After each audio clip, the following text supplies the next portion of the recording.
बिहार की सबसे चर्चित विधानसभा सीटों में शामिल बांकीपुर उपचुनाव के नतीजे आज सामने आ रहे हैं। इस सीट पर सबकी नजर इसलिए टिकी हुई है क्योंकि इसे भारतीय जनता पार्टी का गढ़ माना जाता है।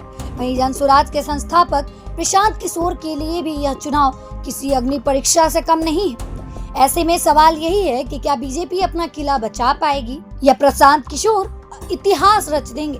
दरअसल बांकीपुर विधानसभा सीट पर उपचुनाव की नौबत बीजेपी के वरिष्ठ नेता और पूर्व विधायक नितिन नवीन के विधानसभा से इस्तीफे देने के बाद आई। इसके बाद चुनाव आयोग ने यहां उपचुनाव कराया। इस सीट पर बीजेपी ने नीरज कुमार सिन्हा को उम्मीदवार बनाया, जबकि जनसुराज की ओर से खुद प्रशांत किशोर चुनाव मैदान में उतरे। आरजेडी ने रेखा गुप्ता को टिकट दिया। इस वजह से मुकाबला काफी दिलचस्प माना गया।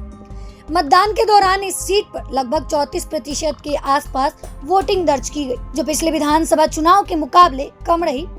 कम मतदान को लेकर अलग अलग राजनीतिक दल ने अपने अपने दावे कर रहे थे। बीजेपी का कहना था कि शांत मतदान उनके पक्ष में आएगा, जबकि जनसुराज का दावा था कि बदलाव के लिए वोट पड़ा है। अब जब मतगणना शुरू हो गई है तो पटना के एएन कॉलेज में कड़ी सुरक्षा व्यवस्था के बीच वोटों की गिनती की जा रही है। काउंटिंग सेंटर के बाहर 3 स्तरीय सुरक्षा व्यवस्था लागू की गई है। ट्रैफिक डाइवर्जन किया गया है और सिर्फ अधिकृत लोगों को ही अंदर जाने की अनुमति दी गई। इस चुनाव की सबसे बड़ी बात ये रही कि इसे सिर्फ एक विधानसभा सीट का चुनाव नहीं माना जा रहा। राजनीतिक विशेषज्ञों का कहना है कि यह चुनाव प्रशांत किशोर की राजनीतिक ताकत का भी बड़ा परीक्षण है। अगर वे इस सीट पर अच्छा प्रदर्शन करते हैं या जीत दर्ज करते हैं तो बिहार की राजनीति में उनकी स्थिति और मजबूत होगी, लेकिन अगर उन्हें हार का सामना करना पड़ा तो उनके विरोध में इसे जनसुराज की बड़ी राजनीतिक असफलता के तौर पर पेश करेंगे। दूसरी ओर बीजेपी के लिए यह सीट प्रतिष्ठा का सवाल बनी है। बांकीपुर लंबे समय से बीजेपी का मजबूत गढ़ माना जाता है।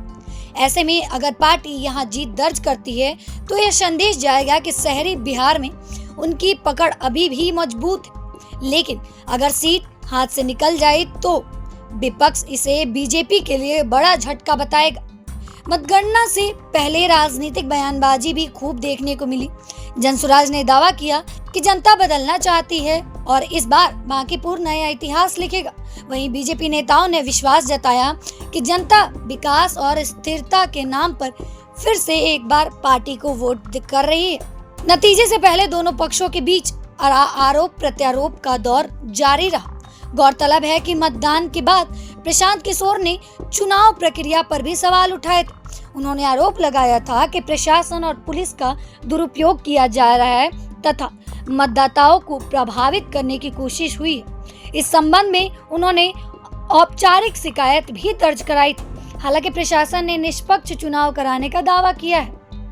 अब पूरे बिहार की नजर मतगणना पर है।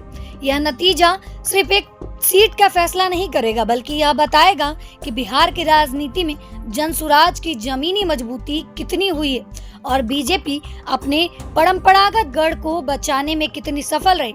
फिलहाल मतगणना जारी है और अंतिम परिणाम आने के बाद ही यह साफ होगा कि बांकीपुर की जनता ने किस पर अपना भरोसा जताया है। इस पूरे मामले पर आपकी क्या राय है? अपनी राय हमें कमेंट बॉक्स में जरूर बताइएगा। फिलहाल के लिए इस खबर में इतना ही। मिलते हैं किसी नए अपडेट के साथ। तब तक देखते रहिए प्रभात खबर।